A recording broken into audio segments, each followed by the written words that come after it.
So we are recording. I'm Tracy Pearson, and this is my friend Gabrielle Forleo, and she is coming from California today, and I'm sitting in the middle of northern Alberta in the so we're in totally different climates. Thank you for meeting me on here today. Of course. Thanks for asking me. So just to give a little background, I think it's going on 12 years since the first time I met you. I can't believe that, with the Chopra Center. So Gabrielle is a beautiful yogini that teaches online and in person and does retreat programs through the Chopra Center in California that was founded by Drs. Deepak Chopra and Dr. David Simon. And I think the first retreat I went to where I met you was Journey into Healing.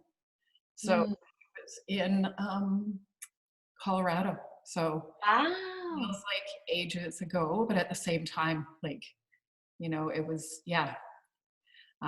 It was such a beautiful time for me to begin my journey with soul remedies. So, and that's kind of where this has come and evolved and changed, you know, from the journey for myself, moving into the yoga studio that I had for a few years, and then moving into different directions. And I know you've been on quite a journey through the Chopra Center from even 12 years ago to now, because you've transitioned to online programs and retreats. And I just want you to share a little bit about yourself and what you do, and how you're doing right now through all of.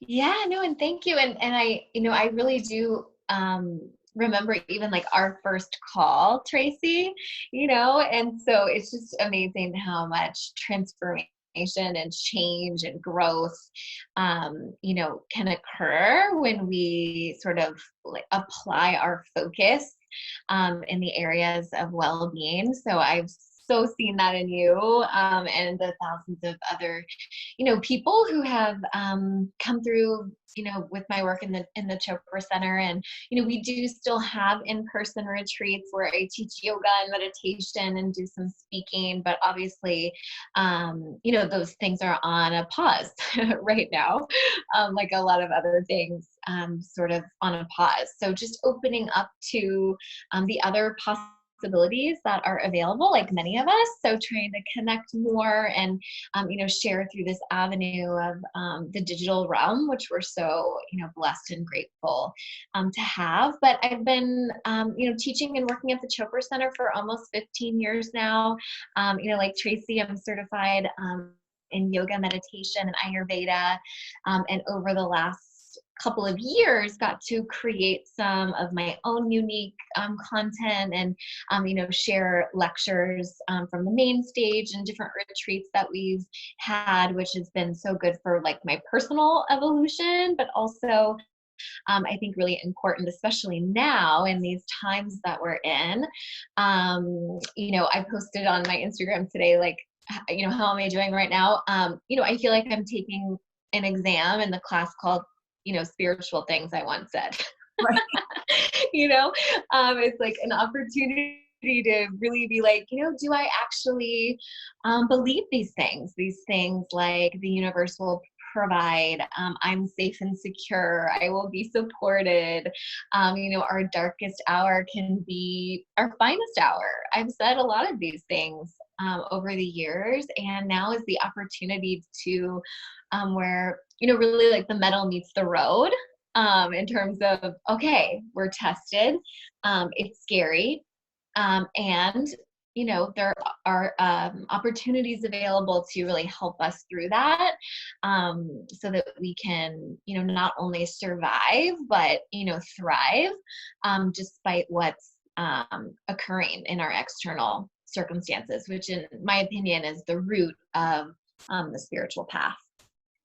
Well, and that just brings me up to a post that you put out yesterday that I just found so amazing right now in this time of fear. you know, fear versus panic, and your conversation, you know, at your table or your phone call with your Chopra team, and the advice you received, as well as your own personal um, knowledge and integrated into that post, was just incredible.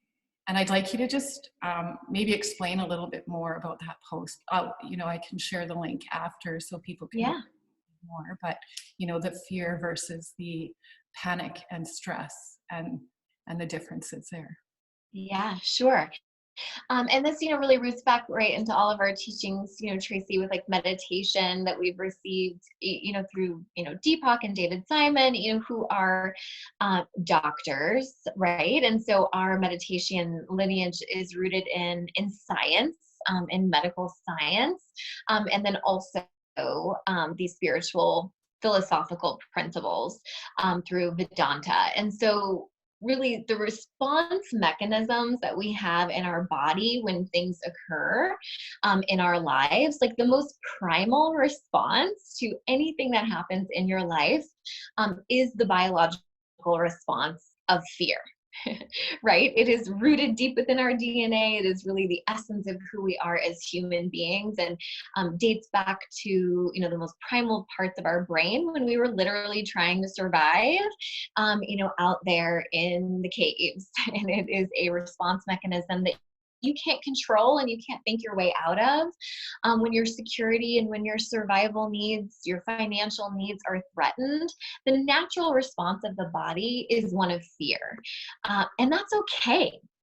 That's okay. We don't have to think our way out of that or spiritual bypass our way out of that. Like, fear is a biological response. You can feel it in your body, right? Your hands will start to sweat, your heart rate will increase.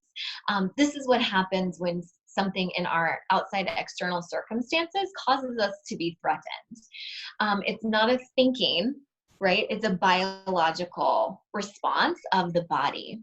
And so first and foremost, being okay with that. Secondly, though, recognizing that fear happens quick, right? It's a biological response. If you've ever been in a survival situation, you know when fear takes over, because you don't have to think about running away from that tiger, right? You just do it. You just act into fear. The next biological response of the human nature is the reactive response. Deepak calls this the reactive response. I call this the storytelling response, right? This is the land of stress and panic, and of starting to conceptually tell a story about what has occurred. And I think animals are so amazing in helping us make this distinction within ourselves, right? If a dog maybe is threatened, like, you'll see it respond, but then they don't go home and tell all of their friends about it for 3 hours and try to figure out, why it happened, who's at fault, and begin to try to attempt to manage future circumstances so that they're never in that situation again. But that is really the human response, right? The response of reactivity, of storytelling. Unfortunately, unlike fear, stress and panic, storytelling, conceptualizing, they're not really helpful to either A, protect yourself, or B, have any sense of freedom or peace. Right, right. I've had a lot of conversations with people over the last week, I think, as we all have, and that so many of them are coming out as, well, what if this happens? What if that happens? And really, it is the storytelling of, projecting out there when we're uncertain at this time what may happen. So really staying present and really in those stories, or that reactive response. Yeah, and you don't have to, again, talk your way out of the reactive response either. You don't have to make yourself be any different. But what I think is helpful is just to be aware, like, oh, okay, this isn't fear anymore. This is stress and panic. That's happening in my mind. So instead of trying to control the thinking, which I think isn't also very helpful, what you can do is just shift your attention just briefly, away from the problem and back to yourself. And make sure you're taking good care of yourself, which is really the only thing that you can control at any given moment in your life, but especially at this moment when there's a lot of personal fear and also collective fear. So what you can do is just shift your attention away and practice things that we really, on a scientific level, have proven to really initiate well-being in our lives. And that brings the biological responses up from survival and storytelling, right? First and second chakra, into the restful awareness response, which is how we reduce stress and panic. That happens through a lot of different things. First and foremost, for myself, I found meditation is the number one way to do that. Make sure you're sleeping well. Make sure you're eating well. Make sure you're grounded into the natural carbon element of the earth. Go touch the ground and the grass. Get connected to earth energy. Have conversations that are filled with joy and maybe laughter. Perhaps just turn off the news for a couple hours and watch a funny movie. You don't have to stop watching the news. You don't have to stop listening to what's happening, but can you just for a little while shift your attention back over to your well-being, the food you're putting in your body, and the mental food that you're filling your life with. And if we just do that, right, we're not trying to stop stress and panic. We're just shifting over here to our well-being. Then what I think most people immediately notice, and again, we don't have to make ourselves do that. It just happens as a response of shifting over to our well-being. We start to have intuition and creativity and vision, connection to our community. And then ultimately we feel the sacred response, which is that we are not alone, that feeling that we're one with all things, and really the experience that regardless of what occurs in our personal or collective external circumstances, that we can feel and experience being okay. And I think that's the moment that we sort of collectively find ourselves in right now. I think so too. I think so too. And that's a beautiful list, you know, with the movement, the meditation. Sleep is so important. Laughter. And although up here we can't go out and touch the grass, we can still go outside, we can breathe. You know, we might be traipsing through the snow, but hey, it's an element. It's an earth element. Go touch the snow. have fun with it. And then just going to a place of gratitude. You know, I'm so grateful right now, for one, that we have this ability and this technology to connect with others, you know, that stay in touch with our families and our friends, and step away from, you know, the scrolling, which I'm still scrolling, I'm still searching, you know, looking and reading and staying aware of what's going on outside, but still taking moments to show the gratitude. Even my girlfriend was talking the other day, she said, I wish I had a hot tub. And I went, oh my goodness, like I have a hot tub, I haven't used it. So, you know, it's just, you get caught up in a few things, right? So just taking moments to really see what you have around you, whether it's a bathtub or a hot tub, and, you know, a cup of tea, and connecting that way. So, and service to others, like how can I, How can I help? Yeah. How can I help? Yeah, absolutely. It's such an important question to be asking right now. And, you know, when all else fails in terms of all the other things that I mentioned, that can be a really great thing to pull us out of panic and stress, is when we're helping another person, because the brain doesn't have time to create stress or panic when it's helping another person. So you can certainly, you know, always start there, but it is a great opportunity to commit even more deeply to these spiritual principles that I think most of us hold, and are really, we're being asked to you know, ask ourselves if we like truly believe them or not. Are we willing to commit and, like, you know, double down to these principles of well-being and of balance? Because I've found them to be helpful. I know you've found them to be helpful, and they can really help us through this time right now. I think so. So, and you, speaking of how can I help, you're putting out an offering starting tomorrow, a 7-day wellness program for free, and really incorporating everything that you just talked about. So meditation and movement and nutrition and wellness. So Yeah, yeah. Really just was called to, have an offering of support. And there are so many online things that are available right now. And I do think there's power in doing something together too, like as a community, and also making a commitment, like you can do something for 7 days, no matter what, for your well-being. And then ultimately, as I think you and I have both found, like those 7 days ultimately can turn into 14 days, 21 days, 60 days, 90 days. And then that's how we create real improvement in the quality of our life experience. But what's so transformational for me every day, how I stay sane, regardless of what's happening in the external circumstances of like my personal or collective world, is meditation. So, guided meditations. I think sweating and like movement is really important. I'm a yoga teacher and I love yoga, and I receive a lot of spiritual benefit from yoga. But I also receive a lot of benefit from the actual just sweating of working out and the activation of all of our endorphins. So there's a workout element that's available for everyone. And then I'll also be sharing tips on, food and how to support ourselves dietarily. I think there's a, big conversation out there right now, which isn't good or bad. And it's not one that I need to, judge in any way, but, the quarantini, this is my 8th bottle of wine, first day of quarantine.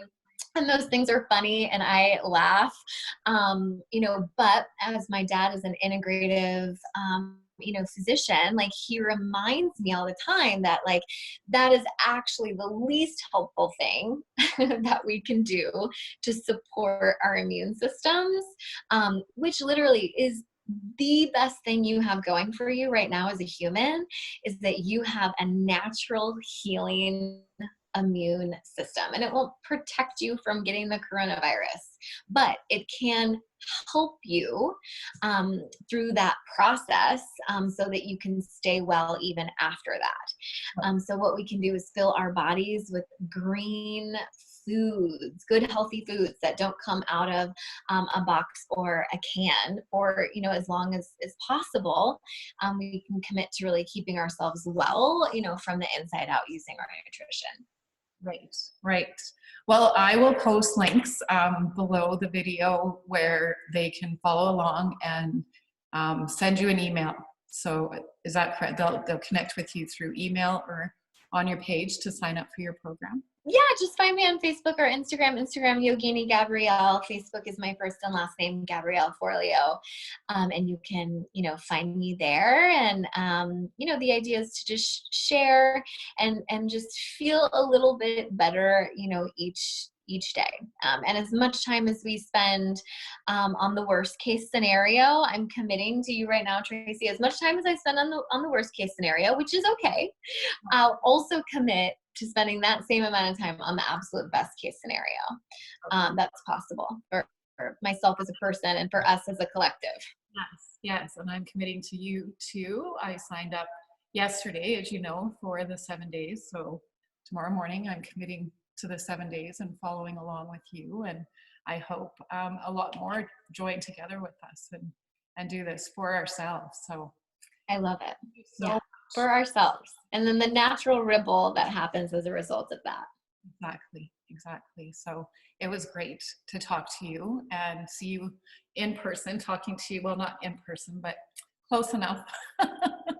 So close. Yes. And, keep sharing all your light and gifts. And it's so awesome to see you, and your transformation is amazing and so inspiring. And thank you for everything that you do. Okay, thank you. And I will talk to you soon on social media. Instagram is at Yogini Gabrielle. And then Facebook, again, is Gabrielle Forleo, and I'll have the links below. So I you love it.